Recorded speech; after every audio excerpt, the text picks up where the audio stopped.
Good morning കുട്ടികളെ.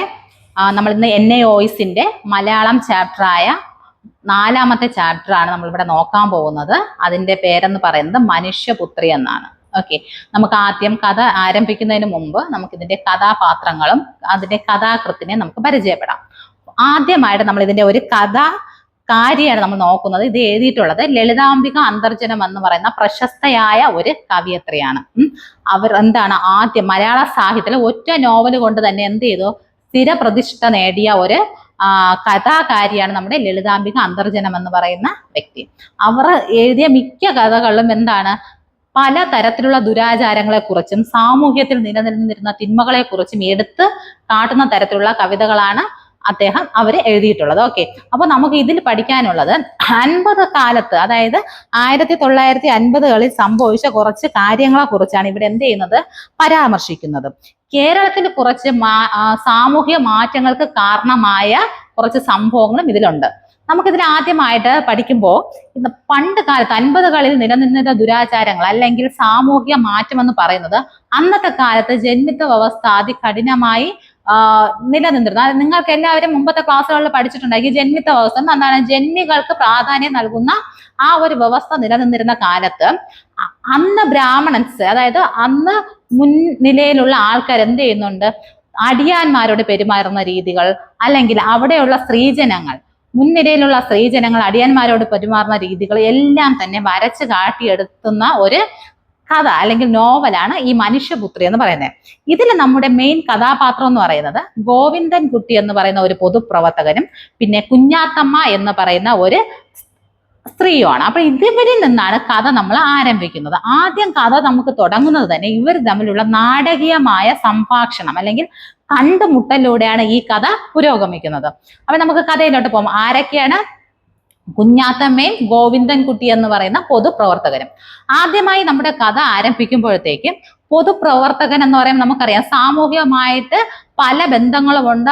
എന്താണ് പല കാര്യങ്ങളിൽ ഇടപെട്ടുകൊണ്ട് ജീവിക്കുന്ന ആളാണ് സാമൂഹ്യ പ്രവർത്തകൻ എന്ന് പറയുന്നത്. അദ്ദേഹം എന്ത് ചെയ്യുന്നു, ഗോവിന്ദൻകുട്ടി എല്ലാ കാര്യങ്ങളൊക്കെയായി ഒരു സന്ധ്യാസമയം അല്ലെങ്കിൽ ഒരു വൈകുന്നേര സമയത്ത് ഇങ്ങനെ വിശ്രമിക്കുമ്പോൾ പൊതുപ്രവർത്തകനെ കാണാൻ വേണ്ടിയിട്ട് എവിടെ ആൾക്കാർ തിങ്ങി നിറഞ്ഞു നിൽപ്പുണ്ട്. അപ്പോൾ അയാളുടെ PA വന്ന് പറയുന്നുണ്ട്, എന്തായാലും ഒത്തിരി ആളുകൾ കാണാൻ നിൽക്കുന്നുണ്ട്, സങ്കടങ്ങൾ കേൾക്കാൻ നിൽക്കുന്നുണ്ട്. അപ്പോഴെന്ത് ചെയ്യുന്നുണ്ട്, ഒരു വിശ്രമവുമില്ലാതെ ഓടിക്കൊണ്ടിരിക്കുന്ന ഒരു ജീവിതമാണ് ഇവർക്ക്. അദ്ദേഹം എന്ത് ചെയ്യുന്നുണ്ട്, കാണാൻ വേണ്ടിയിട്ട് തയ്യാറാവുന്നുണ്ട്. കുറച്ച് ക്ഷീണിച്ചെങ്കിലും കാണാൻ പറ്റില്ല എന്നുള്ള മനസ്സ് ഉണ്ടെങ്കിലും അദ്ദേഹം ആരെയും നിരാശപ്പെടുത്താത്ത ഒരു വ്യക്തിയാണ് ആര്? ഗോവിന്ദൻകുട്ടി. അപ്പോൾ അദ്ദേഹം എന്ത് ചെയ്യുന്നുണ്ട്, വന്ന ആൾക്കാരെ എന്ത് ചെയ്യുന്നു, കാണാൻ വേണ്ടിയിട്ട് സമ്മതിക്കുകയും അങ്ങനെ കാണുന്ന സമയത്ത് അവസാനം കുറെ ആൾക്കാരെ കണ്ട് സന്ദർശിച്ചു കഴിയുമ്പോൾ ലാസ്റ്റിൽ ഒതുങ്ങി നിൽക്കുന്നു. അവസാനം ഒരു അമ്മയും ഒരു 7 അല്ലെങ്കിൽ 8 വയസ്സ് പ്രായമുള്ള ഒരു കുട്ടിയും അദ്ദേഹത്തിന്റെ കണ്ണിൽ പെടുന്നുണ്ട്. അപ്പോഴത്തേക്ക് അവശയായ ഒരു സ്ത്രീയാണ്, അതായത് ദേഹത്ത് മുണ്ടൊക്കെ മറച്ച്, തലയിൽ കൂടി എന്താണ് മുണ്ടൊക്കെ മറച്ച് നിൽക്കുന്ന ഒരു സ്ത്രീ. കാണുമ്പോൾ തന്നെ എന്താണ് നമുക്കൊരു ഫീൽ ആവും എന്ന് വെച്ചാല് അത്രയ്ക്ക് പാവപ്പെട്ട ഒരു സ്ത്രീയാണ്, ഒതുങ്ങി ഇങ്ങനെ നിൽക്കുന്നുണ്ട്. അപ്പോൾ അവസാനമായിട്ട് ആര് കാണുകയാണ്? ഇത് ഗോവിന്ദൻകുട്ടി കാണുകയും ഗോവിന്ദൻകുട്ടി സംസാരിക്കുമ്പോൾ അവരുടെ അടുത്ത് ഇരിക്കാൻ പറയുകയും ചെയ്യുന്നുണ്ട്. ആ സമയത്ത് അവർ തല കുമ്പിട്ട് നിന്നായിരുന്നു ആ സ്ത്രീ സംസാരിച്ചുകൊണ്ട്. മുകളിലോട്ട് ഉയരുമ്പോഴത്തേക്ക് ആ മേൽമുണ്ട് എന്താണ്, തലയിൽ നിന്ന് മുണ്ട് താഴോട്ട് വീഴുമ്പോഴത്തേക്കാണ് എന്ത് കാണുന്നത്, ആ ഒരു സ്ത്രീയുടെ മുഖം ആര് കാണാൻ ഇട വരുന്നത്? നമ്മുടെ ഗോവിന്ദൻകുട്ടി കാണാൻ ഇട വരുന്നത്. കയ്യിൽ എന്താണ് ഓട്ടുവളയുടെ തഴമ്പുകളും കാതിലാണെങ്കിൽ വലിയ കുടുക്കുകളിട്ട ആ ഒരു പാടും എല്ലാം കൊണ്ട് ഒരു അവശയായിരുന്നില്ല. കാണുമ്പോൾ തന്നെ ഗോവിന്ദൻകുട്ടി എന്താണ് പേരറിയാതെ കുഞ്ഞാത്തമ്മ എന്ന് വിളിക്കുന്നുണ്ട്. ആ ഒരു സംഭവം, അതായത് 2 പേര്, ഒരു അമ്മ മകനെ ആദ്യമായി കുറെ വർഷങ്ങൾക്ക് ശേഷം ഒരു അമ്മ മകനെ ആദ്യമായി കാണുന്നത് പോലെയായിരുന്നു ആ ഒരു വിളി. ഗോവിന്ദൻകുട്ടി എന്ന വിളിയിൽ ആർക്ക് പ്രതിഫലിച്ചത്? ഗോവിന്ദൻകുട്ടിക്ക് പ്രതിഫലിച്ചത്. കാരണം ഈ അമ്മയും മകനും എന്നുള്ള ഒരു ബന്ധം എന്ന് വെച്ചാല് കുഞ്ഞു കാലത്ത്, അതായത് നമ്മുടെ ഗോവിന്ദൻകുട്ടി എന്ന് പറയുന്ന ആ ഒരു വ്യക്തി അടിയാന്മാർ, കുഞ്ഞാത്തമ്മയുടെ ആ ഒരു തറവാട്ടിലെ ഒരു അടിയാന്റെ ഒരു കുഞ്ഞായിരുന്നു. അപ്പോൾ എന്താണ്, ഇവർക്ക് അടിയാൻ എന്ന് പറയുമ്പോൾ അറിയാലോ, അന്ന് വിശപ്പടക്കാൻ പോലും ഭക്ഷണമില്ലാത്ത കാലത്ത് ഈ അമ്മയാണ് എന്ത് ചെയ്യുന്നത്, നമ്മുടെ ഗോവിന്ദൻകുട്ടിക്ക് ആഹാരങ്ങൾ എന്ത് ചെയ്യുന്നത്, കൊടുക്കുന്നത്. അത് മാത്രമല്ല എല്ലാ ദിവസവും എന്താണ് അത്തായ പട്ടിണിക്കാരുണ്ടെങ്കിൽ ഈ കുടുംബക്കാരെന്ത് ചെയ്യുന്നുണ്ട്, ഭക്ഷണങ്ങളെല്ലാം കൊടുക്കുന്നുണ്ട്. പക്ഷേ നമ്മുടെ അടിയാന്മാർ എന്താണ്, ഇത് ആരുടെ കുത്തകയാണ് എന്ന വിചാരത്തിലാണ് വന്ന് ഫുഡ് കഴിക്കുന്നത് അല്ലെ. എന്നും രാവിലെ അല്ലെങ്കിൽ വൈകുന്നേരം ആ ഫുഡ് കൊടുക്കുമ്പോഴത്തേക്ക് അടിയാന്മാരുടെ വിചാരം എന്താണ്, അത് അവരുടെ കയ്യിൽ കാശുണ്ട് അല്ലെങ്കിൽ അവർക്ക് ഇത്രയ്ക്ക് സാമ്പത്തികമുണ്ട്, അതുകൊണ്ടാണ് ഞങ്ങൾക്ക് ഈ ഫുഡ് തരേണ്ട, അവരുടെ ഒരു കടമയായിട്ട് എന്ത് ചെയ്യുന്നു, അടിയാന്മാരെ എടുക്കുകയും ചെയ്യുന്നുണ്ട്. പക്ഷേ ഈ കുഞ്ഞാത്തമ്മ ചെയ്യുന്നത് ഒരു മാസത്തിൽ 20 ദിവസമെങ്കിലും അവരെന്ത് ചെയ്യുന്നുണ്ട്, വ്രതം അനുഷ്ഠിക്കാൻ തയ്യാറാവുന്നുണ്ട്. കാരണം നമ്മുടെ ഗോവിന്ദൻകുട്ടി ചെറുപ്പത്തിലെ അമ്മയോട് ചോദിക്കുമ്പോഴത്തേക്ക് പറയുന്നതെന്ന് വെച്ചാല്, പാവപ്പെട്ട ആൾക്കാരുടെ ദാരിദ്ര്യം എനിക്ക് മനസ്സിലാകാൻ വേണ്ടിയാണ് ഞാൻ ഇങ്ങനെ ചെയ്യുന്നത്. ഒരു മാസത്തിൽ ഞാൻ എന്താണ് വ്രതം എടുക്കുന്നത് എന്ന് വെച്ചാൽ, സാധാരണക്കാരായ മനുഷ്യർ എന്താണ് ഒരു നേരത്തെ ആഹാരമില്ലാതെ പലപ്പോഴും കിടന്നുറങ്ങുന്നുണ്ട്. അപ്പൊ അതിൻ്റെതായ വിഷമങ്ങൾ തനിക്കും വരട്ടെ, അല്ലെങ്കിൽ അത് താനും അനുഭവിക്കട്ടെ, അല്ലെങ്കിൽ തനിക്കും അത് പരിചയമാവട്ടെ എന്ന ഉദ്ദേശത്തോടു കൂടിയാണ് എന്ത് ചെയ്യുന്നത്, കുഞ്ഞാത്തമ്മ അവിടെ വ്രതം എടുക്കുന്നത്. അപ്പോൾ അത്രയ്ക്ക് നന്മയുള്ള ഒരു മനുഷ്യ സ്ത്രീ ആയിട്ടാണ് എന്ത് നമ്മുടെ ഈ കഥയിൽ കുഞ്ഞാത്തമ്മയെ പറഞ്ഞിട്ടുള്ളത്. അപ്പോഴത്തേക്കും ഈ ഒരു കുട്ടി, അടിയാന്റെ കുട്ടിയെ വളർത്താൻ അടിയാന് നിർവാഹമില്ലാത്ത അവസ്ഥയിൽ കുഞ്ഞാത്തമ്മ പറയുന്നുണ്ട്, ഗോവിന്ദൻകുട്ടിയെ താൻ നോക്കിക്കൊള്ളാമെന്ന ഒരു വാക്ക് പറയുകയും ഗോവിന്ദൻകുട്ടിക്ക് ഒരു നേരത്തെ ആഹാരമെങ്കിലും കൊടുക്കുന്നത് ആരാണ്, നമ്മുടെ കുഞ്ഞാത്തമ്മയാണ്. അപ്പൊ അത്രയ്ക്കുള്ള ഒരു ബന്ധം, അതായത് പട്ടിണി കിടന്ന സമയത്ത് അല്ലെങ്കിൽ ദാരിദ്ര്യമായിരുന്ന ആ അവസ്ഥയില് ഗോവിന്ദൻകുട്ടിയെ സഹായിക്കാൻ എന്ത് ചെയ്യുന്നുണ്ട്, ഈ കുഞ്ഞാത്തമ്മ മുന്നോട്ട് വരികയും നല്ല രീതിയിൽ തന്നെ ഗോവിന്ദൻകുട്ടിയെ പഠിപ്പിക്കുക അല്ലെങ്കിൽ അയാൾക്ക് ഒരു നേരത്തെ ഭക്ഷണം കൊടുക്കുകയും ചെയ്യുന്നുണ്ട്. കുറെ വർഷങ്ങൾ കഴിയുമ്പോഴത്തേക്കും ഗോവിന്ദൻകുട്ടി എന്ത് ചെയ്യുന്നുണ്ട്, നല്ല പഠിച്ച് ഒരു വിദ്യാഭ്യാസമൊക്കെ ആകുമ്പോഴത്തേക്ക് ഈ കുഞ്ഞാത്തമ്മ പോലും പറയാതെ തന്നെ ഇവിടുന്ന് നാട് വിട്ടു പോകുന്നുണ്ട്. ഗോവിന്ദൻകുട്ടി നാട് വിട്ടു പോവുകയും പിന്നീട് ഗോവിന്ദൻകുട്ടിയുടെ ആ ഒരു രീതി എന്ന് പറഞ്ഞാൽ മാറ്റം എന്ന് വെച്ചാല് ജന്മിത്ത വ്യവസ്ഥയെ തകിടം ചെയ്തു സാധാരണ ജനസംഖ്യയിലെ, അതായത് സാധാരണ ജനങ്ങൾക്ക് ഒരേപോലെ അവകാശങ്ങൾ നേടിയെടുക്കാൻ വേണ്ടി പ്രവർത്തിക്കുന്ന ഒരു പൊതുപ്രവർത്തകനായിട്ട് മാറുകയാണ് ആര് ചെയ്യുന്നത്, ഗോവിന്ദൻകുട്ടി ചെയ്യുന്നത്. പല പ്രാവശ്യം ആ വീടിന്റെ അടുത്തുകൂടെയൊക്കെ ഇങ്ങനെ വണ്ടിയിലേക്ക് പോകുമ്പോഴത്തേക്കും ആ ഇല്ലം തകർന്നു നടക്കുന്ന അവസ്ഥ കാണുമ്പോഴത്തേക്കും ഗോവിന്ദൻകുട്ടിക്ക് പല കാര്യങ്ങളും ഓർമ്മ വരികയും ഒരിക്കലെങ്കിലും ചെന്ന് കുഞ്ഞാത്തമ്മയെ കാണാൻ ആഗ്രഹിക്കുകയും ഗോവിന്ദൻകുട്ടി ചെയ്യുന്നുണ്ട്. പക്ഷേ അദ്ദേഹത്തിന്റെ തിരക്ക് കാരണം എന്താണ്, ഒന്നിനും സമയം തികയുന്നില്ല. അങ്ങനെ പല ദിവസങ്ങൾ ഇങ്ങനെ കടന്നു പൊയ്ക്കൊണ്ടിരിക്കുമ്പോഴും ഇയാളുടെ പൊതു കാര്യങ്ങൾക്ക് വേണ്ടി ഓടിക്കൊണ്ട് നിന്നപ്പോഴത്തേക്ക് ആരാണ്, കുറെ വർഷങ്ങൾ കഴിയുമ്പോഴത്തേക്കും കുഞ്ഞാത്തമ്മയുടെ കാര്യം മറന്നു പോകുന്നുണ്ട്. അവിടെ അതാണ് ഇവരുടെ പഴയ ഒരു ചരിത്രം എന്ന് പറയുന്നത്, മനസ്സിലായോ?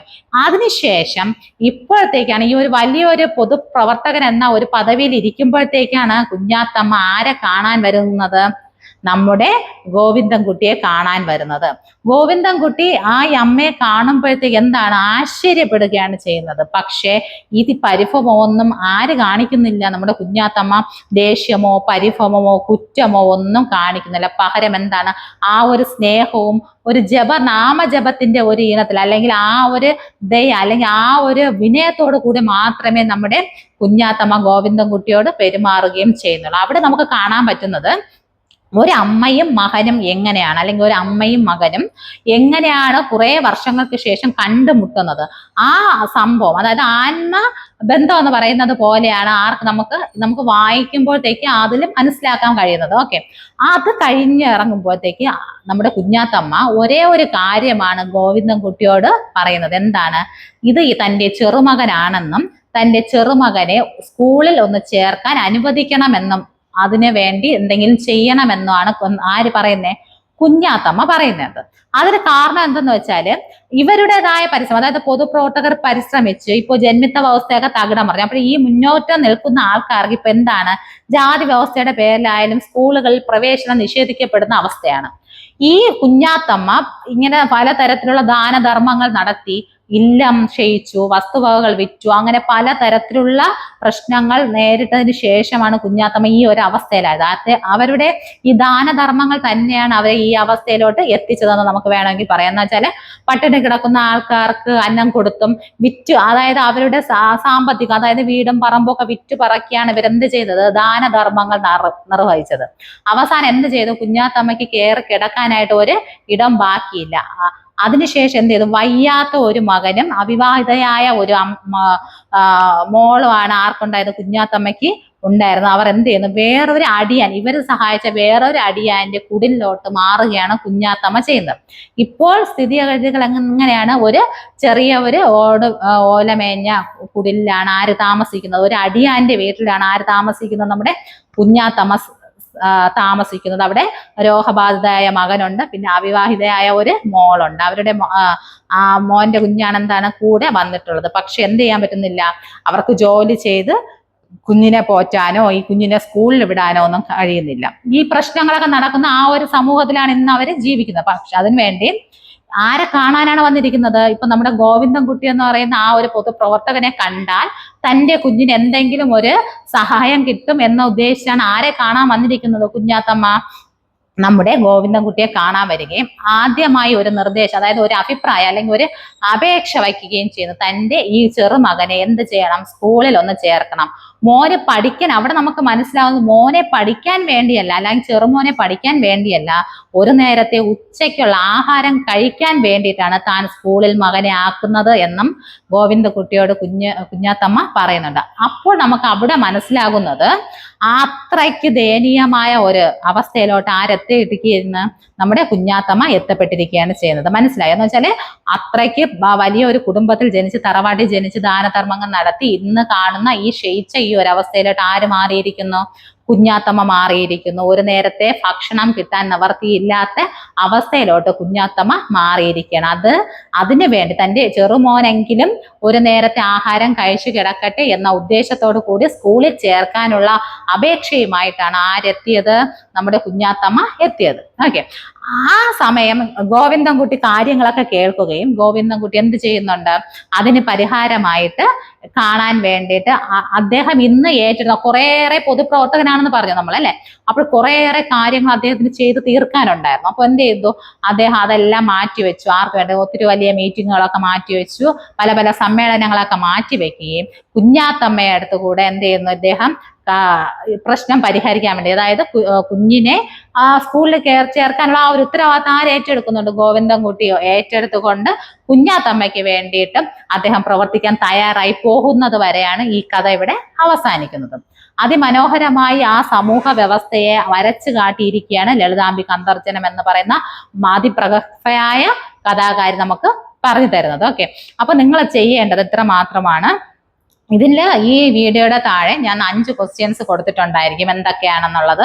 അതെല്ലാം വായിച്ചു നോക്കാം. ഫസ്റ്റ് നിങ്ങൾക്ക് എല്ലാവർക്കും ടെക്സ്റ്റ് കിട്ടി കാണുമെന്ന് വിചാരിക്കുന്നു. അപ്പോൾ നിങ്ങൾ എന്ത് ചെയ്യുക, ഈ ടെക്സ്റ്റിനെ ഒന്ന് ബ്രീഫായിട്ട് നന്നായിട്ട് ഒന്ന് ജസ്റ്റ് ഒന്ന് വായിച്ചു നോക്കുക. എന്നിട്ട് നിങ്ങൾ എന്ത് ചെയ്യുക, ഇതൊന്ന് കേൾക്കുക. കേട്ടതിന് ശേഷം ഇതിന്റെ ലാസ്റ്റിൽ ഞാൻ 5 ക്വസ്റ്റ്യൻസ് ഇട്ടിട്ടുണ്ടായിരിക്കും. ഈ 5 ക്വസ്റ്റ്യൻസ് ബുക്കിൽ എഴുതി പഠിക്കുക. അതിനുശേഷം എന്തെങ്കിലും ഡൗട്ട് ഉണ്ടെങ്കിൽ നിങ്ങൾ കേൾക്കുക. അപ്പോൾ നമ്മൾ ഇന്ന് പഠിച്ചത് ഒന്നുകൂടെ റിവൈൻഡ് ചെയ്ത് എല്ലാവരും ഒന്ന് കേൾക്കുക, മനസ്സിലാക്കുക. എന്തെങ്കിലും ഡൗട്ട് ഉണ്ടെങ്കിൽ നിങ്ങൾക്ക് ചോദിക്കാവുന്നതാണ്. ഓക്കെ, അപ്പോൾ നമുക്ക് മലയാളത്തിന്റെ വേറൊരു അടുത്ത ചാപ്റ്ററുമായിട്ട് വീണ്ടും കാണാം. അതുവരെ